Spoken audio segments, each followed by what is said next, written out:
Hello everyone, welcome to BL Babbles and finally Heavenly Official's Blessing novel explanation का first part आ चुका है.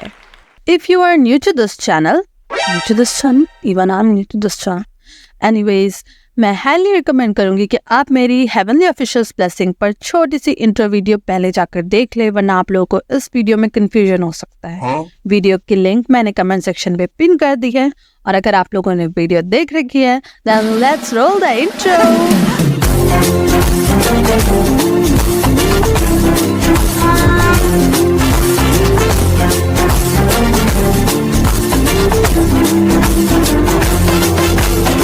รายการต่อไปนี้ In this video, I'll be using images from the official anime, manhwa, and fan art. So all the credits for the beautiful images will go to the owners themselves. Thank you. Chapter 1 Heaven Official's Blessing. तो story की शुरुआत होती है एक legend बताते हुए. Heaven's के सारे गॉड्स के बीच एक गॉड ऐसे थे जो तीनों रेल्म्स में हंसी का पात्र बन चुके थे. लेजेंड के अनुसार 800 साल पहले एक बहुत प्यारी और पुरानी कंट्री हुआ करती थी जिसका नाम था शनला. शनला एक बहुत बड़ा देश था जहाँ पे नेचुरल और ह्यूमन रिसोर्सेज की कोई कमी नहीं थी. शनला अपनी 4 चीज़ों की वजह से जाना जाता था: खूबसूरत औरतें, विविध संगीत, सुंदर साहित्यिक कार्य, सोना और जेवर, और आखिरी पर सबसे ज़्यादा फेमस वहाँ के प्रिंस. पर प्रिंस थोड़े से वियर्ड इंसान थे. किंग और क्वीन ने उन्हें बहुत प्यार से बड़ा किया था और वो हमेशा प्राउडली कहते थे कि उनका बेटा एक बहुत अच्छा लीडर बनेगा. बट अनफॉर्चुनेटली प्रिंस का उनकी वेल्थ और किंगडम के थ्रोन में कोई इंटरेस्ट नहीं था. उनका इंटरेस्ट सिर्फ एक चीज़ में था जिसके लिए वो हमेशा कहते थे, मैं आम लोगों को बचाना चाहता हूँ. प्रिंस की कल्टिवेशन के दौरान उनसे रिलेटेड 2 स्टोरीज बहुत ज़्यादा फेमस हुई, जिसमें से पहली स्टोरी तब की है जब वो सिर्फ 17 साल के थे. उस साल शनला में गॉड्स की ऑफरिंग के लिए एक बहुत बड़ी परेड रखी गई थी जो कि एक फेस्टिवल के जैसे मनाया जाता है. परेड के दिन सड़क के दोनों तरफ लोगों की भीड़ जमा थी. सारे नोबल्स बिल्डिंग के ऊपर बैठे थे, गार्ड्स रास्ता खाली कर रहे थे और खूबसूरत लड़कियां डांस कर रही थी. आसमान में दूर दूर तक सिर्फ फ्लावर पेटल्स दिख रहे थे.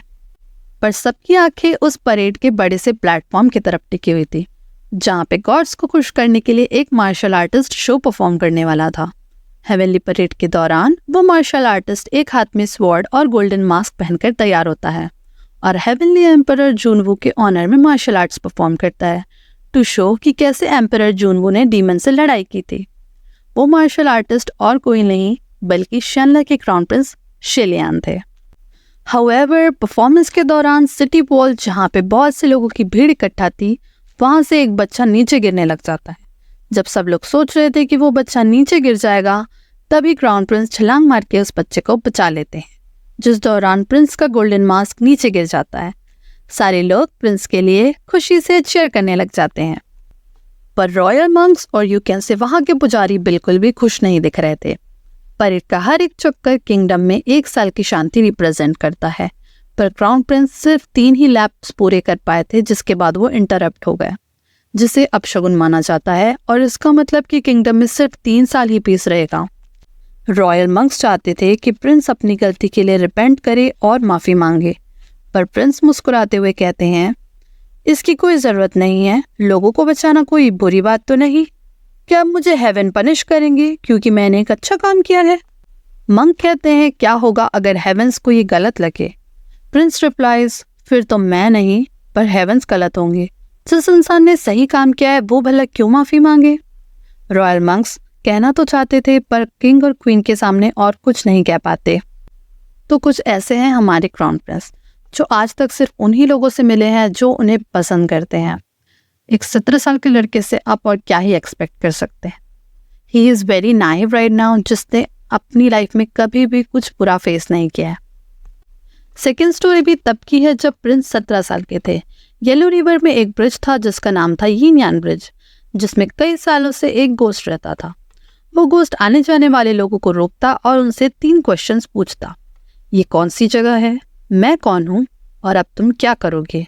जो भी गलत आंसर देता वो गोस्ट उन्हें निगल जाता था, पर आज तक कोई उसका सही आंसर नहीं दे पाया था. जब क्राउन प्रिंस ने इस बारे में सुना, वो उस गोस्ट से मिलने गए. गोस्ट ने पूछा, ये कौन सी जगह है? प्रिंस ने कहा, मॉर्टल realm और you can say human world. पर घोस्ट ने कहा ये हेल है। क्योंकि क्राउन प्रिंस ने गलत जवाब दिया था तो अब उन्हें उस घोस्ट से फाइट करनी पड़ी, जो कि पूरे 1 दिन और रात चली। फाइनली प्रिंस फाइट को जीत गए थे। घोस्ट के गायब हो जाने के बाद प्रिंस ब्रिज के पास एक प्लांट लगाते हैं जिससे वो घोस्ट अपनी दूसरी लाइफ में जा सके। उसी टाइम एक मंक उन्हें देखकर पूछते हैं, तुम क्या कर रहे हो?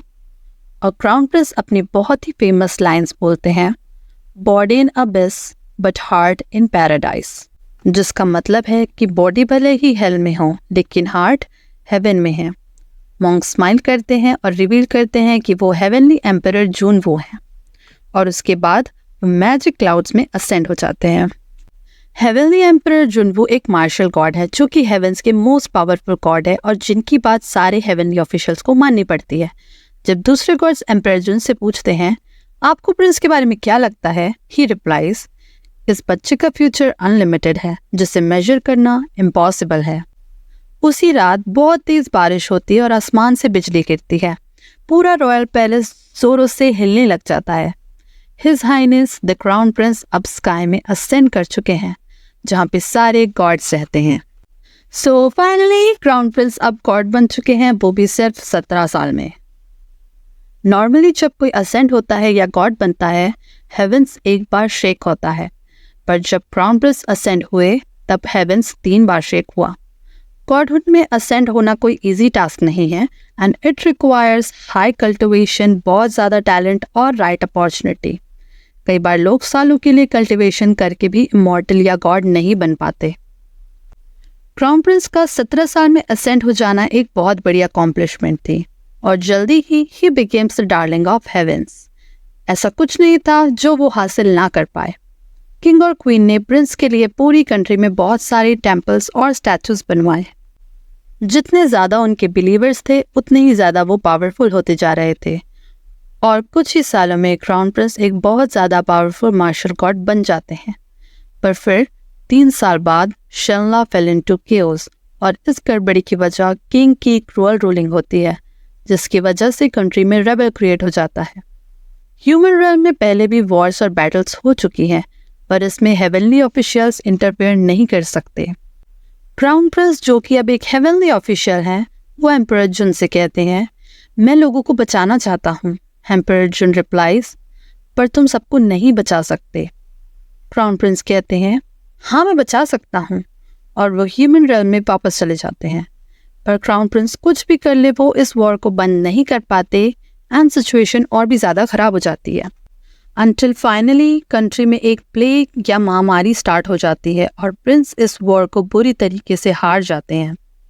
किंगडम के हार के बाद वहाँ के लोगों का प्रिंस के ऊपर से भरोसा उठ जाता है और वो उन्हें अब बस एक यूजलेस इंसान मानते थे जो कुछ नहीं कर सकता। अपने घर और परिवार को खोने के बाद लोगों ने गुस्से में प्रिंस के सारे स्टैचूज को गिरा दिया और टेम्पल्स को जला दिया।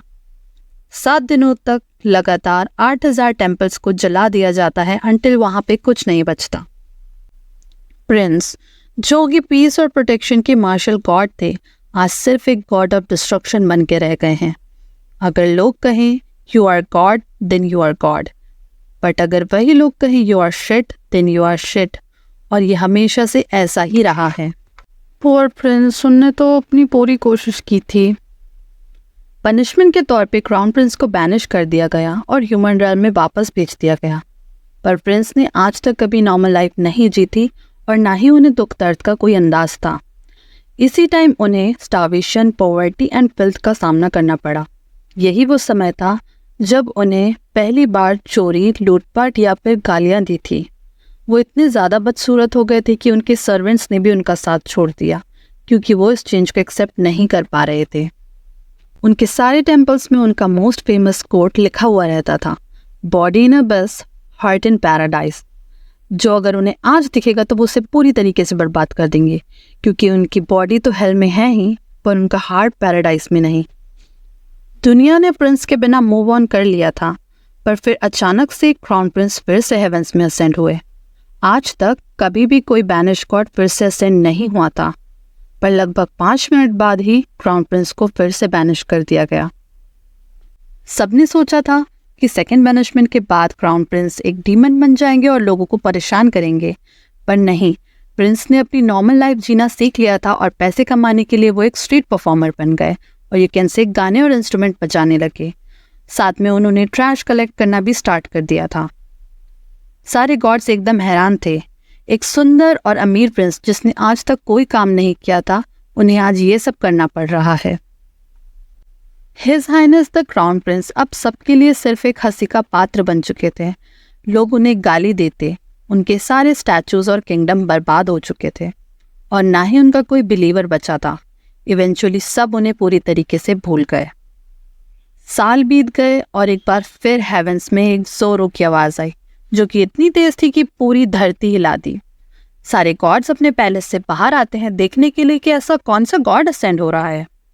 वो सन की तीनों लोगों के हंसी का पात्र मशहूर राजकुमार एक बार फिर हेवेंस में आ चुका है। Yes, Shelian third time god बन चुके हैं। By the way, second ascension और बैनिशमेंट के बारे में हमें बाद में पता चल जाएगा, सो डोंट वरी और कंफ्यूज मत होना। बाकी ये सारी चीज़ें जो भी मैं बता रही हूँ वो बहुत ज़्यादा इंपॉर्टेंट है और बाद में फिर से वापस आएगी, तो सारी चीज़ें याद रखना अच्छे से। ये नॉवेल बहुत ही ज़्यादा अच्छी, guys, trust me, just trust me. वो फर्स्ट पार्ट के लिए इतना ही। इसमें मैंने सिर्फ फर्स्ट चैप्टर की एक्सप्लेनेशन की है जो कि थोड़ी डिटेल में की है क्योंकि मैं चाहती हूँ आप लोग मेरे साथ सफ़र करो, सब रो शेलियान के लिए यार। एनीवेज, अगर आप चाहते हो कि नेक्स्ट वीडियोस थोड़ी ज़्यादा लेंदी रहे तो लेट मी नो। अगर आप लोग मुझे बताओगे तो मुझे पता कैसे चलेगा यार। ओके, सो नेक्स्ट वीडियो में मिलते हैं। बाय बाय, सब्सक्राइब करके रख लेना। Bye bye. नेचुरल और ह्यूमन रिसोर्सेज की 10 साल में ही असेंड हो जाना एक बहुत बड़ी अकम्प्लिशमेंट। मुझे नहीं पता इसको क्या बोलते हैं। वो सन की तीनों लोगों का राजकुमार, हंसी का पात्र। Oh my God,